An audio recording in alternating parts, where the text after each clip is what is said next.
యాక్చువల్‌గా నిన్న మార్నింగ్ మా హస్బెండ్ తరపున బంధువులు ఒక సర్జరీ పని మీద అయితే హైదరాబాద్‌కి అయితే వచ్చారనమాట.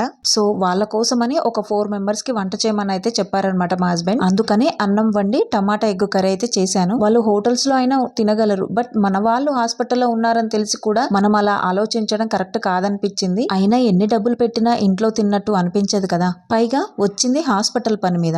వాళ్ళు ఆల్రెడీ నిన్న నైటే మా ఇంటికి వచ్చారనమాట. చికెన్ వండాము. నైట్ మా ఇంట్లోనే స్టే చేశారు. ఈ రోజు ఈవినింగ్ సర్జరీ ఉందనేసరికి ఎర్లీ మార్నింగే వెళ్ళిపోయారనమాట హాస్పిటల్ కి. అన్నం ఒకే దాంట్లో వేద్దామంటే పెద్ద బాక్స్ దొరకలేదు. అందుకని 2 బాక్సెస్ లో వేసానమాట. అండ్ కర్రీ కూడా ఒక బాక్స్ లో వేసి కావాల్సిన స్పూన్స్ అన్ని పెట్టేశాను. పేషెంట్ కి అయితే హాస్పిటల్లోనే ఫుడ్ ప్రొవైడ్ చేస్తారని చెప్పారు. మోస్ట్లీ సర్జరీ అయిన రోజే ఫుడ్ ఇవ్వరు కదా. సో ఈవినింగ్ అయిపోయింది కాబట్టి మా హస్బెండ్ డ్యూటీ నుంచి వచ్చి వాళ్ళని కలవడానికి అయితే హాస్పిటల్ కి వెళ్తున్నారు. నేను కూడా వస్తాను అంటే చిన్నపిల్లలతో హాస్పిటల్ కి వద్దు అనేసారు. అందుకని తనొక్కడే చూడడానికి వెళ్తున్నారనమాట. ఇక నేను వాళ్ళతో కాల్ చేసి అయితే మాట్లాడాను. సర్జరీ అయిపోయింది, రేపు మార్నింగ్ డిశ్చార్జ్ చేస్తారని కూడా చెప్పారు. విశాల్ హోంవర్క్ చేసుకుంటున్నాడు, పాప అయితే ఆడుకుంటుంది. మార్నింగ్ అయితే పప్పు నానబెట్టాను రేపు దోశ కోసం. సో అదైతే ఇప్పుడు మిక్సీ పట్టాలి. ఇదండి ఈ రోజు వీడియో. నచ్చితే లైక్ అండ్ సబ్స్క్రైబ్.